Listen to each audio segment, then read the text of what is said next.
দর্শক আশা করছি ভালো আছেন। আজকে বাংলাদেশের বর্তমান পরিস্থিতি নিয়ে একটু কথা বলবার, সংস্কার নিয়ে কিছু আলাপ থাকবে, ব্যক্তিগত মতামত সঙ্গে থাকবার অনুরোধ রইল টাইম আউট উইথ তানজিরের।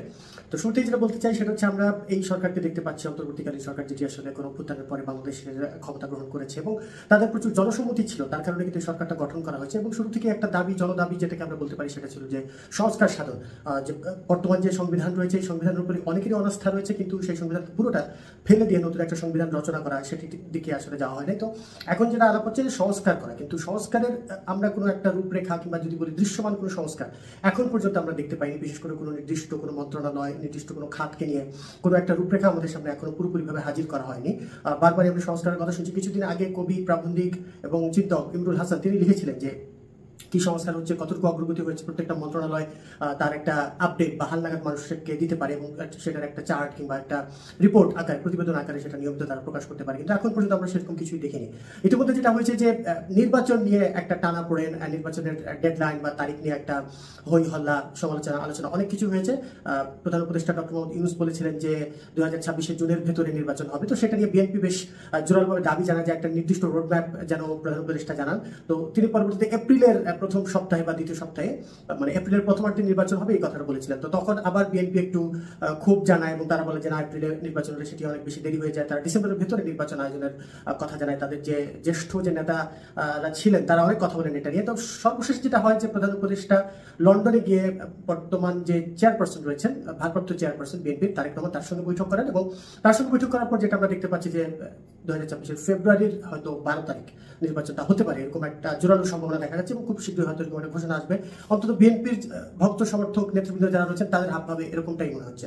তো এখন নির্বাচন নিয়ে এক পক্ষ যেমন সরব, এক পক্ষ সংস্কার নিয়ে সরব, কিন্তু মাঝখানে যেটা হয়েছে জুলাইয়ে যে একটা গণহত্যা হয়েছে এবং গণহত্যা হওয়ার পরে যে বাংলাদেশে একটা অন্তর্বর্তীকালীন সরকার দায়িত্ব নিয়েছে, কিন্তু এই সরকার দায়িত্ব নেওয়ার পরে প্রশাসন সচিবালয়, এমনকি সরকারের দেশে বিদেশে বিভিন্ন প্রতিষ্ঠান যেগুলো রয়েছে সেগুলোতে ঊর্ধ্বতন কর্মকর্তা পর্যায়ে ফ্যাসিস্ট রেজিমের যে দালালরা যারা ছিলেন, দোসর যারা ছিলেন, তাদেরকে চিহ্নিত করে অপসারণ করা, তাদেরকে যথাযথ আইনানুগ ব্যবস্থার ভেতরে নিয়ে আসা, এগুলো কিন্তু এখন পর্যন্ত খুব একটা ঘটেনি, কোনো দৃশ্যমান পদক্ষেপ নিতে আমরা দেখিনি। তো এইরকম একটা প্রশাসন সচিবালয় এবং এই ঊর্ধ্বতন কর্মকর্তাদের দেশে বিদেশে সরকারি প্রতিষ্ঠানে বহাল তবিয়তে রেখে সংস্কার সাধন আসলে কতটুকু সম্ভব হবে। এবং এই সংস্কারের কথা বলতে বলতে বলতে বলতে কিন্তু তারা একদম যেটা মানে রোজকারই একটা আলোচনার বিষয় হয়ে গেছে সংস্কার। কিন্তু দেশের আইন শৃঙ্খলার পরিস্থিতি কি সন্তুষ্টজনক? আমরা দেখেছি স্বরাষ্ট্র উপদেষ্টা বলেছেন যে ঈদে আইন শৃঙ্খলা পরিস্থিতি বেশ ভালো ছিল, উনি বেশ সন্তোষ প্রকাশ করেছেন। কিন্তু আমরা প্রতিদিনই খবর পাচ্ছি বিভিন্ন জায়গায় মানুষ খুন হচ্ছে, ধর্ষণ হচ্ছে, নানা ধরনের হামলার ঘটনা ঘটছে, জবরদখলের ঘটনা ঘটছে। এবং অনলাইনে আমি দেখতে পাই বেশিরভাগ সময় যেটা হয় যে বিএনপিকে অনেকে দোষারোপ করছেন, অনেক অভিযোগ বিএনপির বিরুদ্ধে রয়েছে। সত্যিকার অর্থে হয়তো বিএনপির অনেক নেতা বা কর্মী এগুলোতে যুক্ত রয়েছেন, তবে এখন তো বিএনপি সরকারে নাই বা বিএনপি ক্ষমতায় নাই। তো আপনি যদি বিএনপির উপর দায় চাপিয়ে পুরোটা আসলে ঘটনাকে অন্য খাতে নিয়ে যেতে চান, তাহলে তো আইনের যে প্রয়োগ যেটা রয়েছে এবং আইনানুগ যে অধিকারটা রয়েছে সেটা কি একটা মানুষ পাচ্ছে? সেটার কি হবে? তো আমার কাছে মনে হয় যে এই সংস্কারের কথা বলতে বলতে অন্তর্বর্তীকালীন সরকার এই আইন শৃঙ্খলা পরিস্থিতিটাকে আসলে যথাযথভাবে নিয়ন্ত্রণ করতে পারছে না। বিভিন্ন জায়গায় যে অভিযোগগুলো উঠছে, সেই অভিযোগের পরিপ্রেক্ষিতে ব্যবস্থা গ্রহণের কথা, সেই ব্যবস্থাগুলোকে গ্রহণ করা হচ্ছে। যদি ব্যবস্থা গ্রহণ করা হতো, আইনানুগ ব্যবস্থায় যদি সরকার আগ্রহী হতো, তাহলে হয়তো এই অপরাধের মাত্রাটা অবশ্যই আরো কমতো। গত কয়েকদিন আগেই কুলাউড়ায় একটা কিশোরী, আমি বলবো, নিখোঁজ হয়, পরবর্তীতে তার লাশ পাওয়া যায়। আজকে দেখলাম তার যেই লাশ পাওয়া গেছে সেই খুনি স্বীকারোক্তি দিয়েছে, তাকে গ্রেপ্তার করা হয়েছে। তো এইভাবে কিন্তু দেশের বিভিন্ন জায়গায় বিভিন্ন ধরনের হামলার ঘটনা ঘটছে, বিভিন্ন ধরনের চাঁদাবাজি এবং নৈরাজ্যকর ঘটনা ঘটছে, বিভিন্ন ধরনের সম্পদ ব্যবসায়ীগুলো জবরদখলের অভিযোগ আমরা দেখতে পাই অনলাইনে, ফেসবুকে নিয়মিতই আসছে। কিন্তু এগুলো সুরাহা কি করবে এবং এটার দায়িত্বপ্রাপ্ত কে? বর্তমান যে সরকার, তাদের দায়িত্ব রয়েছে এগুলো সুরাহা করা। এবং অনেক হয়তো বলতে পারেন যে বিএনপি বড় দল, তারা ক্ষমতার প্রভাব খাটাচ্ছে, এনসিপি অনেক ক্ষেত্রে ছাত্ররা বিভিন্ন জায়গায় প্রভাব খাটাচ্ছে, জামাতের নামও মাঝে মধ্যে আসে।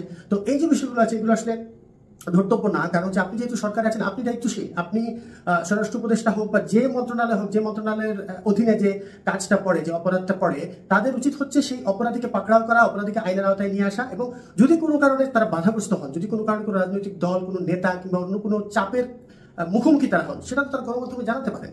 আমরা কিন্তু সেরকম কোনো কিছু দেখতে পাচ্ছি না। সুতরাং এটা বলাই যায় যে এটা সরকারের একটা ব্যর্থতা। এবং সরকার কিন্তু জুলাই হত্যাকারী যারা ছিল তাদের প্রত্যেকে আইনের আওতায় আনতে পারেনি। এখন আমরা প্রচুর ভিডিও ফুটেজ পাই যেখানে অস্ত্রধারীকে ভিডিও ফুটেজ স্পষ্টভাবে দেখা যাচ্ছে, তাদেরকে চিহ্নিত করে আইনের আওতায় আনার ঘটনা কিন্তু খুবই কম। মাঝে মধ্যে কয়েকজনকে গ্রেপ্তারের ঘটনা ঘটে, কিন্তু আমরা দেখেছি ফ্যাসিস্ট রেজিমের সময় যে আইন শৃঙ্খলা বাহিনী একজন মানুষ ফেসবুকে কোনো একটা কিছু লেখার কারণে তাকে দ্রুত বাসা থেকে তুলে নিয়ে গেছেন এবং তিনি আত্মগোপনে চলে যাওয়ার পরেও তাকে গ্রেপ্তার করা হয়েছে। তো এখন সেই আইন শৃঙ্খলা বাহিনীর কি হয়েছে? যদি সেই আইন শৃঙ্খলা বাহিনীর উপর সরকারের আস্থা না থেকে থাকে তাহলে অবশ্যই তাদের নতুন রিক্রুটমেন্টে যাওয়া উচিত, নতুন মানুষকে নিয়োগ দেওয়া উচিত। কিন্তু মানুষের যে অধিকার রয়েছে, আইনি অধিকার রয়েছে, এই আইনি অধিকার যে ভুলুণ্ঠিত হতে চলেছে এটি বিষয়ে সরকারের কড়া অবস্থান নেওয়া খুবই জরুরি।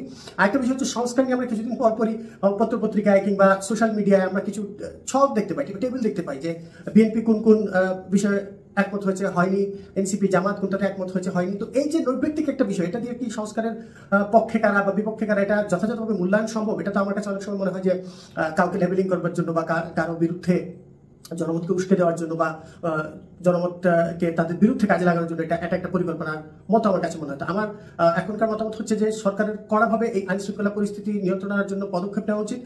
দল মত যেটাই হোক নির্বিশেষে অপরাধীকে আইনের আওতায় নিয়ে আসা উচিত এবং পুরো বাংলাদেশে আইনের শাসনটা যথাযথভাবে প্রতিষ্ঠা করা উচিত এবং কারা এই আইন ভঙ্গ করছে, কিভাবে আইন ভঙ্গ করছে, এগুলো গণমাধ্যমে যথাযথভাবে তুলে ধরা উচিত। তাহলে মানুষের পক্ষে জানতে এবং বুঝতে সুবিধা হবে যে কোনো রাজনৈতিক দলের নেতাকর্মী এগুলোতে যুক্ত আছেন কিনা। এবং এখন পর্যন্ত আমরা প্রত্যেকটা রাজনৈতিক দলের বিরুদ্ধে অভিযোগটা আমরা সোশ্যাল মিডিয়ায় পাচ্ছি। এমনকি নতুন একটা রাজনৈতিক দল এনসিপি, যারা ছাত্রদের নিয়ে গঠিত একটা দল, তাদের বিরুদ্ধে প্রচুর দুর্নীতির অভিযোগ ইতিমধ্যে উঠে এসেছে এবং বিশেষ করে কয়েকদিন আগে নগদের যে কেলেঙ্কারির কথাটা গণমাধ্যমে বেশ প্রচার করা হয়েছে। তো এইভাবে কিন্তু আরো অনেক অভিযোগ রয়েছে। তো এই বিষয়গুলো নিয়ে সরকারের অবস্থা কি? সরকার কি এদের বিরুদ্ধে অ্যাকশন বা কোনো পদক্ষেপ নিতে কোনো চাপের শিকার হচ্ছে বা কোনো ধরনের বাধাগ্রস্ত হচ্ছে? অবশ্যই তাদেরকে সেটা জানানো দরকার এবং যদি সেরকম কোনো বাধা বা চাপ তাদের উপর না থাকে তাহলে তারা কেন কড়া অ্যাকশন বা কড়া পদক্ষেপ নিচ্ছে না, কেন যথাযথ আইনি প্রক্রিয়া তারা অনুসরণ করছে না? সংস্কার যখন হবে তখন হবে, নির্বাচিত সরকারের উপর হয়তো এটা দায়িত্ব হিসেবে তারা দিয়ে যাবে বা তাদের কাছ থেকে একটা প্রতিশ্রুতি আদায় করতে হবে।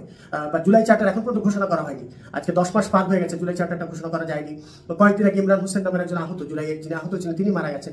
এইভাবে অনেক আহত রয়েছেন যারা চিকিৎসা পাচ্ছে না, বিনা চিকিৎসায় তারা মারা যাচ্ছেন এবং তালিকাগুলো করা হয়েছে কিনা সেটাও আমরা জানতে পারছি না। অন্যদিকে ঢাকায় একটা হাসপাতাল যেটা জুলাইয়ের আহতরা দখল করে রেখেছেন, সেখানে অন্যান্য রোগীরা কোনো সেবা পাচ্ছেন না, এটা নিয়ে অভিযোগ এসেছে। তো এইগুলো নিয়ে আসলে সরকার কি করছে বা সরকারের চিন্তা ভাবনা কি, এটা স্পষ্ট না। এবং সরকার শুধুই কি সংস্কার করার জন্য এই সরকার, দেশের আইন শৃঙ্খলা পরিস্থিতি রক্ষার জন্য কি সরকারের কোনো দায়িত্ব নেই? এই আইন শৃঙ্খলা রক্ষার দায়িত্বটা কে নেবে? সাধারণ মানুষের জানমালের নিরাপত্তার দায়িত্ব নেই সরকারের? তাদের অবশ্যই এই দায়িত্ব পালন করা উচিত।